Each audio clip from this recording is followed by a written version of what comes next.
this is Veronica. Welcome to my Indian cookery session.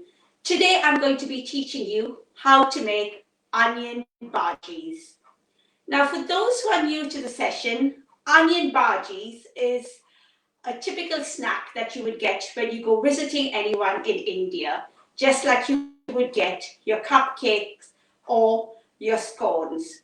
Now onion bhajis are made differently in various parts of India. Well, I'm from the southern part of India, and I'm going to be teaching you some of my home secrets and recipes and tips.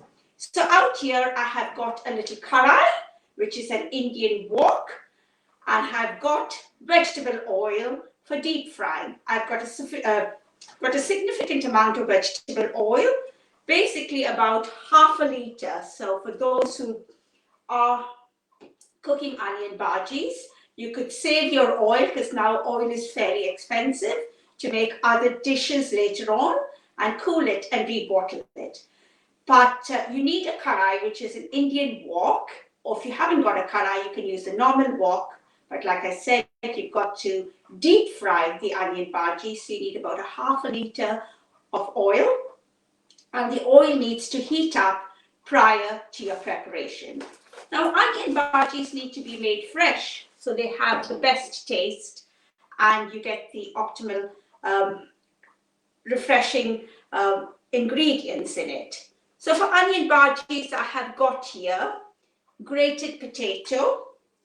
I have got onions sliced a specific way. So this is my grated potato. These are the onions sliced, which I'm going to show you in a minute. I have spinach and coriander leaves. I would like to say it's from my garden, but my spinach crop did disappoint me this morning, so I had to get some fresh spinach and also some coriander leaf, which is very easily accessible and easy to grow.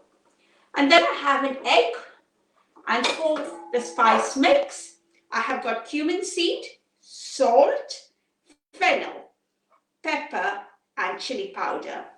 And my main ingredient is gram flour. Now, gram flour is made out of chickpea flour. So for those who are struggling with gluten, who've got problems with, who have a gluten-free diet, need a gluten-free diet, gram flour is usable instead of wheat flour. So you could use gram flour, and this is easily accessible in all supermarkets in the Asian aisle. And gram flour needs to be kept in an airtight container once opened. It's fairly cost effective. You won't be breaking the bank when you buy it.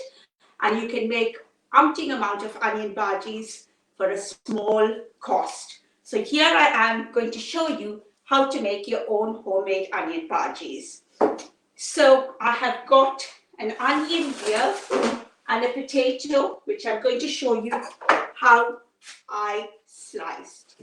So you've got to slice your onion fairly thin, and you've got to hold your onion to the length of the onion. So Indian cooking, in order to get the best effect, you've got to follow the instructions so that you have your onion bhajis with the onions finely cut and it's fairly edible, and you don't end up having these chunky onions and spoiling the taste of your onion bhajis. Then, to get your fine potato, use a cheese grater and just grate your potato lengthwise, and you get these beautiful juliennes of potato. So I'm now going to keep this aside and start my mixture of my onion bhajis. So just a little tip, make sure that you have your oil heating up, which I have had. Then you can start to fry your onion bhajis when your mixture is ready. So I'm going to put in my onions, and I'm going to put in my potato. Then I'm going to put in some spinach and green coriander. Now this could be fairly chunky. All you can do is just roughly break it up, pop it in. Same with your spinach. Roughly tear them apart and put it in. But please ensure that your spinach is fresh. You've got to use all fresh ingredients because you deep fry and everything can pop and you can end up having a lot of oil going all over. So you don't want that. So we have the main ingredients. Then I have my seasoning here, which is fennel, cumin, pepper, chili, and salt. Now, Indian food consists of 5 tastes, which is sweet, sour, bitter, astringent, salty, and pungent. So onion bhajis have got a hot and a sweet flavor. So the fennel brings in the sweetness, the salt brings in the saltiness, the chili and the pepper bring in the pungentness, and the cumin bring in the astringent. So I'm going to mix that all together, and then I'm going to use the gram flour. Now with Indian cooking, it's not rocket science, so you don't have specific measurements. It's all very much of touch and feel. So there's a lot of love that goes into the food, and you use your hands a lot to ensure that the consistency is just the right one. And just like you're mixing your batter for fish or for anything else, you're going to have to use your hands to see that the onion bhajis have got the right consistency. So you don't use a lot of gram flour because you could end up with these doughy, stodgy onion bhajis like you pay a fortune for in Morrison's. So my trick is to show you how to make delicious onion bhajis, which are lovely and flaky and absolutely explodes in your palate, and you could eat them till the cows come home. So there I'm putting in some gram flour, and I'm going to mix it through.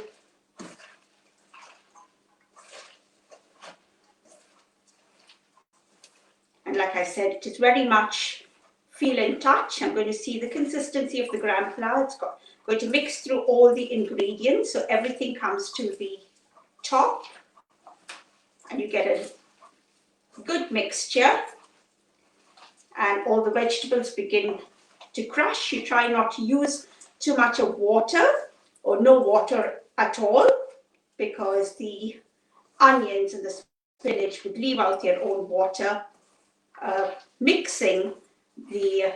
Combining the mixture so that they stick to the vegetables and with the gram flour.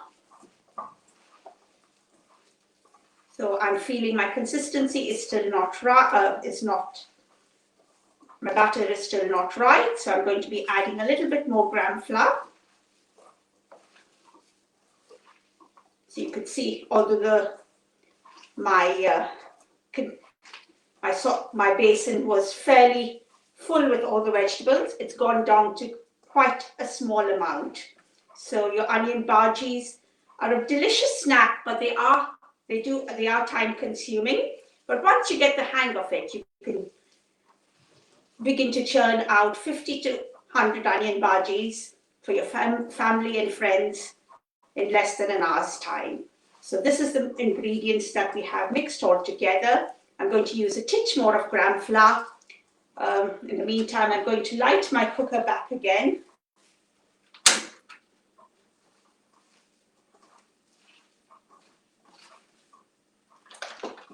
I hope you're enjoying them. The mixture is beginning to bring out we can smell all the ingredients and the aroma of the delicious freshness of the spinach, the cumin, the pepper, the fennel, and they're going to be delicious when they all come together, and it's going to be the perfect snack.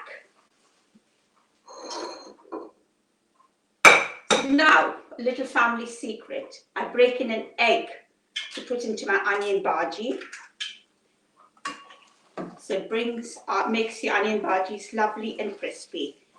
Now, if you're following a recipe, you won't find this in a recipe because onion bhajis are purely vegetarian, and a lot of the vegans will not put in an egg into the onion bhaji. But this brings them and makes them absolutely crisp and delicious, and you have those lovely flaky onion bhajis.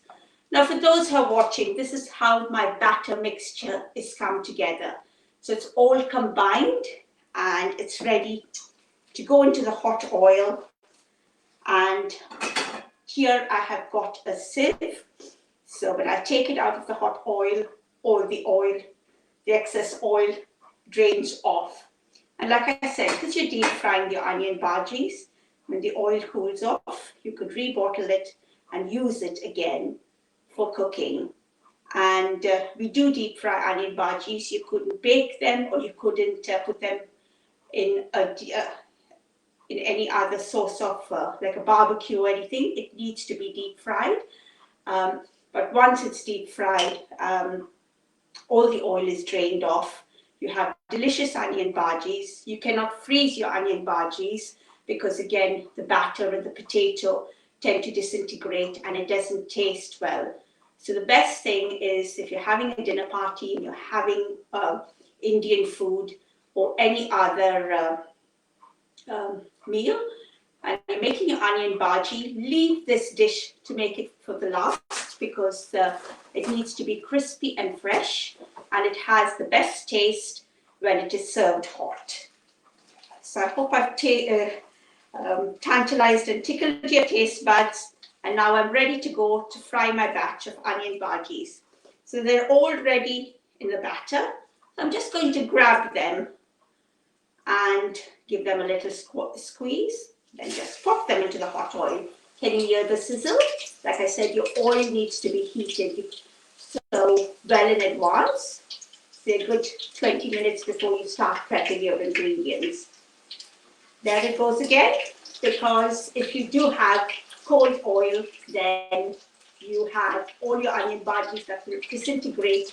You lose a batch of onion bhajis and you also lose your oil.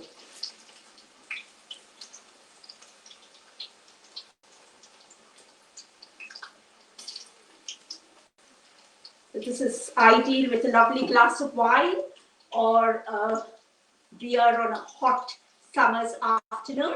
Now with the barbecue weather coming up, you can have your barbecue out there, and for your vegetarian friends, you could surprise them by making your own homemade onion bhajis.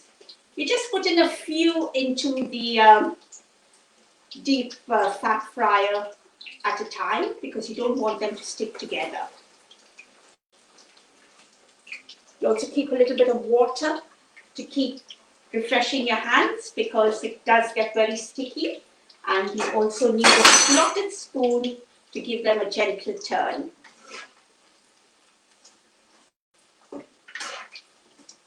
Now the onion bhajis, you've got to ensure that they cook well, because gram flour is quite a doughy flour, and you want your onion bhajis to cook well through. The potato, the onion are all raw ingredients, and the spinach. So what tends to happen with the oil being hot, it can crisp out on the top, but it could be not uncooked in the middle. So you need to ensure that you turn them frequently and that they coat well on all sides.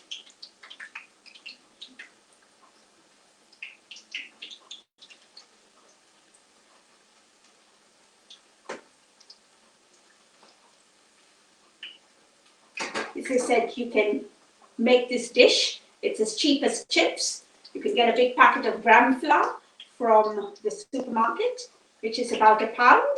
And then you can have your onions and your potatoes. You could grow your spinach in the garden, try it like me, and your coriander leaves, and use them as and when you want. And unlike my spinach, which hasn't grown well enough for today, and my coriander leaf, so always keep a batch in the fridge. And like I said, always use fresh ingredients on the day. Get your ingredients, say if you're having a party, make sure you get it the evening before, as fresh as it could be. Cook it an hour or so before your guests come, and you will see that you have these beautiful golden onion bhajis, crisp and crunchy, smelling delicious. Like I said, for those who like to be a bit more adventurous, you can also add green chilies to your mixture. They tend to do that in India, but obviously if you're having children and grandchildren coming over, I would just stick to the ingredients that I have used, which is very subtle, and it is not doesn't spoil the flavor of the onion bhajis. And once you crunch, you cannot stop munching them. They're absolutely delicious. So I'm going to show you in a minute what they look like. We're going to break a few, and all I could say is I wish you were here and you could try them in person. The first batch coming through, making sure it's cooking well. And a little tip, if you're making the onion bhajis, ensure you get the first few that you have fried, the first batch, for yourself, because they are the best batch. They're lovely and crispy and crunchy. The rest is lovely as well, but as the spinach and potato begin to sit and go into the hot oil, they're not as good as the first batch that comes through. I don't know why, but I just think, as like in anything, the first is the best.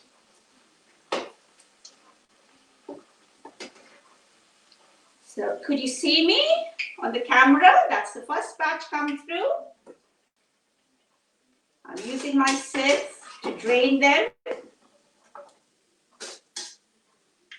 I'm going to tantalize you with them and show you what it looks like.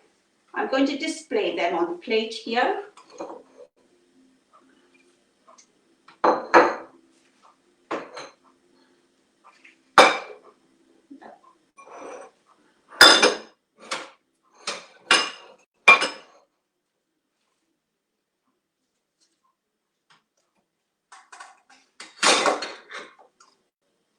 I think that's a better view.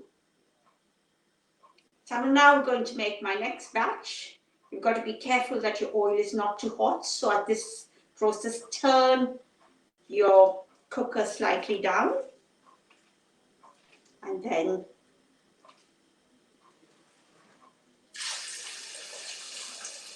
go for the next one.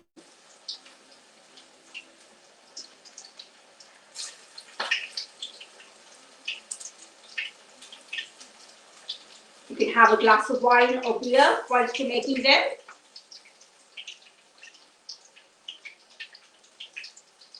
It just makes them more exciting. But be careful you don't eat them all, because like I said, once you start munching, you never stop. Make sure your hands are clean, because you're going to be using your fingers a lot. Use the karai or wok to fry them. Make sure your karai is well seasoned. Again, these are easily accessible. They're sold in Morrison's and in a lot of the Asian stores. So it'd be handy if you like Indian cooking to have a karai. A karai is an Indian wok. In the more contemporary homes, they use clay karais and they cook outside on wood and charcoal, and food tastes absolutely delicious. But in the more modern homes, you've got aluminium and steel karais. But the secret is when you buy an aluminium or a steel karai, like a cake tin, you've got to ensure that it's seasoned. And the older the karai is, the better the food tastes.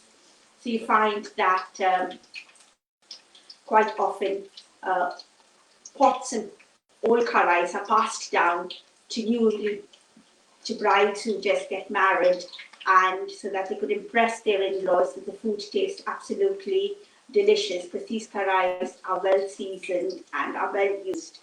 However, my UK-born daughter, who seems to be who's born in the UK, seems to think if she's going to get my black pots and pans as her wedding presents, she's not going to be cooking Indian food.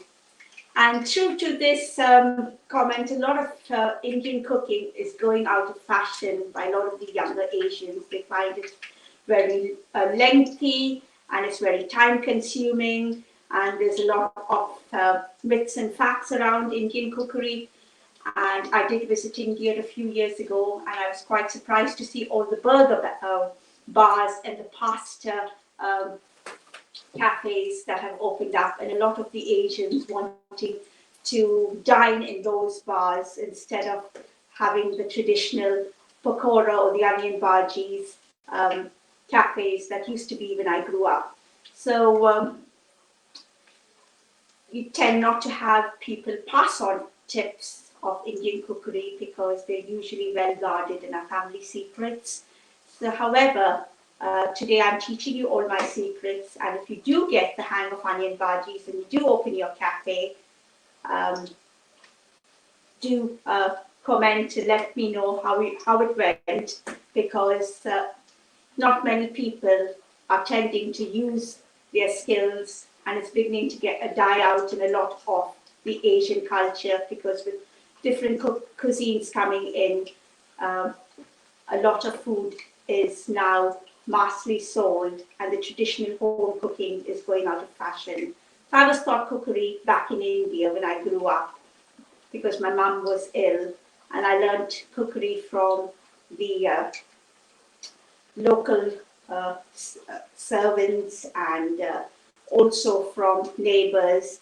And these are my skills that I've brought, and I've taught many people up and down the country how to cook Indian food. I have spoken at several WIs. I have taught in schools, colleges, pubs, done cultural evenings, and I've also taught and at the homeless soup kitchen, where people have been introduced to Indian cuisine and have found it absolutely delicious. So I hope you all have enjoyed my session of learning how to cook these onion bhajis, and have found, go back and replicate it. We're still frying some more, and please feel free to ask any questions. You can see they're coming out lovely and crispy and brown. And like I said, I wish you were all here to sample them. But like I said, if you follow the instructions, you can go home and make your delicious onion bhaji. It's the weekend. Surprise your family and show them how to cook. Get hold of an Indian wok, a karai. Make sure that you season it well before you use it, because it tends to have an aluminium taste. And the longer you have it, the better it tastes. And ingredients is already available. If you have any questions, if you need any spices, I make my own spices. Do drop me a line, and I'll be happy to supply them to you. I'm just going to show you what the onion bhajis look on the inside before we come to the close of the session. So this is how delicious the onion bhajis. They look lovely and spongy on the inside. They're not sticky and gluey. They're absolutely falling apart. And it's got all the flavors in it and all the crunchiness. I'm going to try a bit.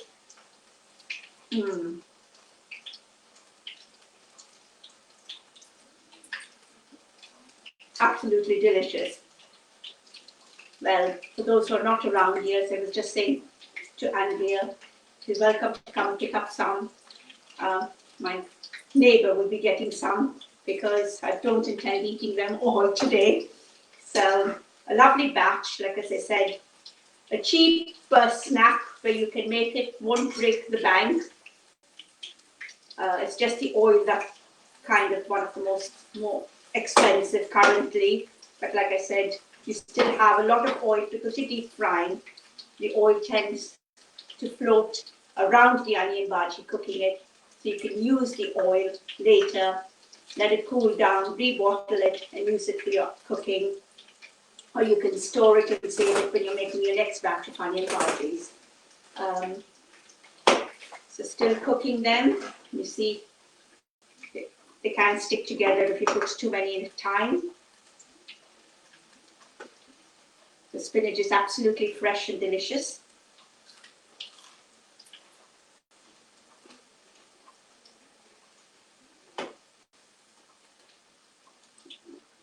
Can you hear that crunch? Yeah, if you do live in India, like I did when I grew up, if you visited anybody of an afternoon between 2 o'clock and 4 o'clock, you'd get a lovely cup of chai and some onion bhajis or a samosa given to you. And those days gone by, I remember I just would die for a cake or a scone. And now on the other side, I think, oh, I do miss onion bhajis and samosas. I tend to make them when my family, we're all together.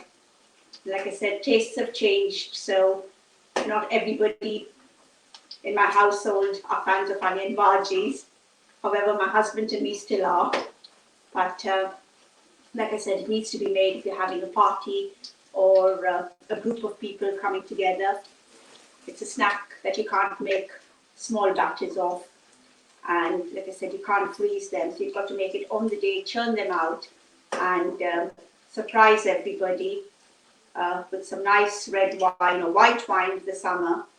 And you'd find that it'd be a real hit to everybody who comes through. So I hope you've enjoyed this session. We've come to the close of making all the onion bhajis. You're free to ask me any questions if you'd like. And like I said, it's very simple, very easy to make. Go home and replicate it. You can't go wrong. Just hot oil, spinach, grated potato, sliced onion, a little bit of coriander, pepper, cumin seed, a little bit of chili, salt, and oil. And you deep fry them, and you can use an egg to give it that extra crispiness. It's optional. So that's come to the end of the session of onion bhajis. And like as I said, it's a lovely snack. Please replicate it. If you need any more tips and hints, if you're stuck while you're making it, just drop me a line and I'm quite happy to assist you, or watch the video and go through all the instructions. But thank you very much for joining me, and I hope you enjoyed this session. Goodbye.